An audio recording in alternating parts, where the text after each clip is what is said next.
will export for Canada. In 2023, the U.S. produced about 400,000 tons of potash, but they consumed 5.3 million tons of it. So still obviously have to have Canadian potash. And so that import tariff would just be something that would have to be absorbed. They're bad to us on trade, but now Canada's going to have to start paying up.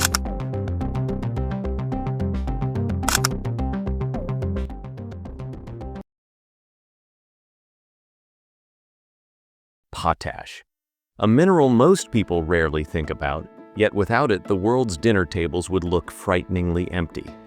It is the lifeblood of modern agriculture, a silent force beneath global food security. But now caught in the crosshairs of Donald Trump's sweeping tariff war, potash has transformed from a fertilizer ingredient into a geopolitical weapon.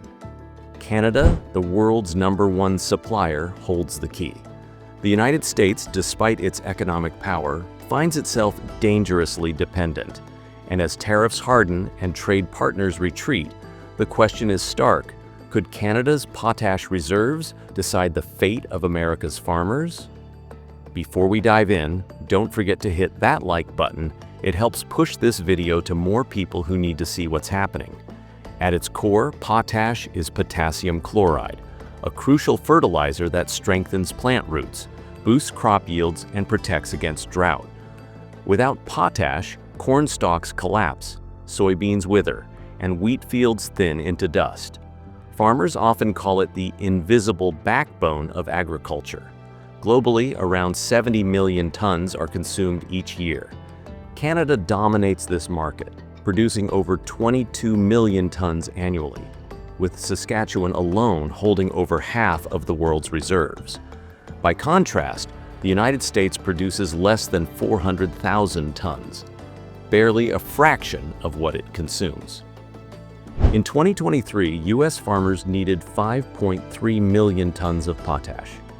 More than 85% of it came from Canada. That dependency is not just a statistic, it is a lifeline.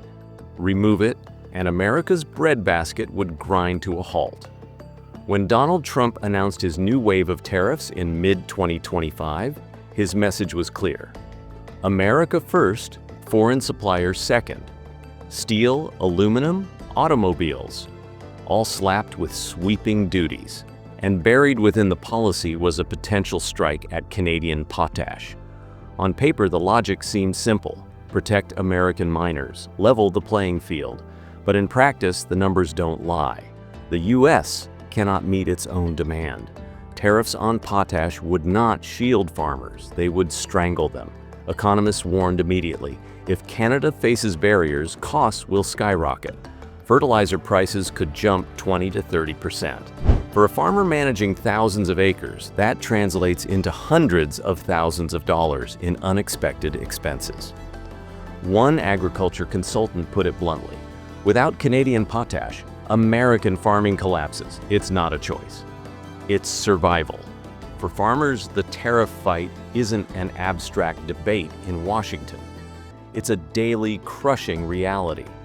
Fertilizer is already one of the largest input costs in farming, accounting for 35 to 40% of budgets. Take Iowa corn farmer James Whitaker. In 2024, he spent around $420,000 on fertilizers, with potash making up nearly half. When the tariff threat surfaced, his supplier warned him costs could jump another $120,000 overnight. For a family farm, that isn't just a higher bill. It's the difference between breaking even and falling into debt. And Whitaker isn't alone. Across the Midwest, silos are full of soybeans and corn that already fetch lower global prices thanks to retaliatory tariffs. Farmers are being squeezed on both ends, shrinking revenues and exploding costs. Tariffs on potash don't protect them. They push them closer to bankruptcy. The numbers are grim. In 2024, U.S. farm bankruptcies surged by 55%.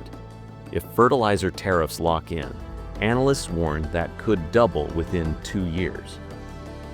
What makes this fight even more striking is Canada's dominance. Saskatchewan doesn't just export potash, it defines the market. Over 40% of the world's supply comes from this single Canadian province. Global buyers from Brazil to China depend on it. Canada knows the leverage it holds. When Trump's tariffs expanded, Ottawa pushed back, hinting that potash could become a weapon of retaliation. The logic was simple. If Washington wants to choke Canadian exports, Canada could tighten the flow of potash southward. That possibility sent shivers through U.S. agriculture. Unlike soybeans, where competitors like Brazil can step in, there is no quick replacement for Canadian potash. Russia and Belarus also produce large quantities, but sanctions and political risks make them unreliable. China has reserves, but not enough to cover global needs. In short, without Canada, there is no solution. This isn't the first time agriculture has been weaponized in trade wars. During Trump's first presidency from 2018 to 2020, tariffs on soybeans led to nearly $27 billion in losses for U.S. farmers. Washington pumped billions in subsidies, but the scars remain. Now history is repeating itself. Only this time the stakes may be higher. Soybeans can be grown elsewhere, but potash cannot be replaced overnight. The U.S. is not just facing lost sales. It is facing dependency on a neighbor it is actively antagonizing. For many in Canada, the situation feels familiar. In the past, when lumber, dairy, and steel faced tariffs, Ottawa retaliated. But potash is different. It's not just an export, it's a weapon of necessity. While U.S. farmers brace for higher costs, others are preparing to profit.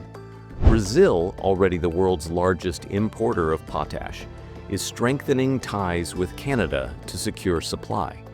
China, too, has expanded long-term agreements with Saskatchewan producers.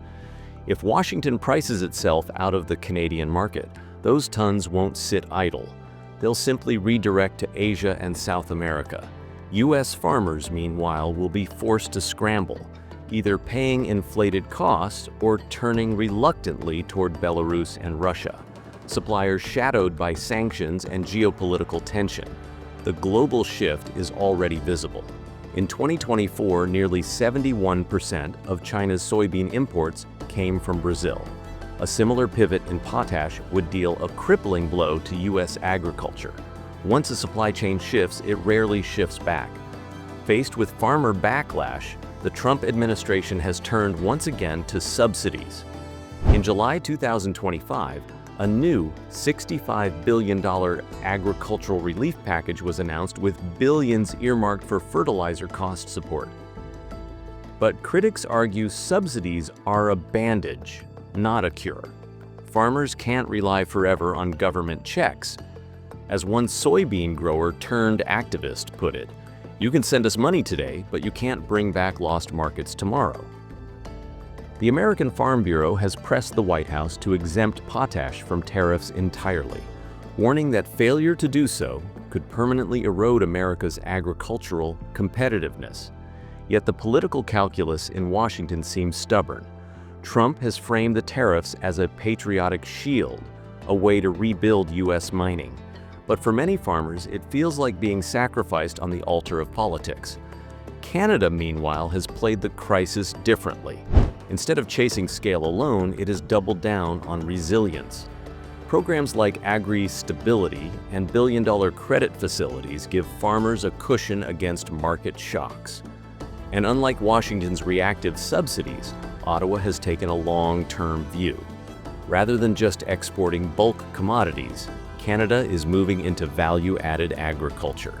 Premium pork for Asia, specialized pulses for Europe, and branded food products that command higher margins. Potash remains the foundation, but Canada's strategy ensures it doesn't stand alone. This contrast is striking. While the U.S. battles self-inflicted wounds, Canada is carving out a reputation as a reliable supplier in a volatile world. Potash is no longer just a fertilizer story. It is a mirror reflecting the fragility of American power. Once confident in its dominance, the U.S. now finds itself reliant on a neighbor it cannot easily strong-arm. For Canada, potash has become both shield and sword, a commodity that protects its farmers while giving it leverage on the global stage. For the U.S., the crisis is a warning. No nation, however powerful, can thrive while undermining the very lifelines it depends on. As food security becomes a defining issue of the 21st century, potash may well be remembered not just as a mineral, but as a turning point. So the question remains, will America swallow its pride and protect its farmers by exempting potash from tariffs? Or will it gamble, risking its agricultural backbone in a war it cannot win? Because if even potash, the invisible mineral that feeds the world, can become a casualty of politics, what else could follow? If this gave you something to think about, don't forget to like and subscribe for more deep dives into the hidden battles shaping our economy. Thank you for watching.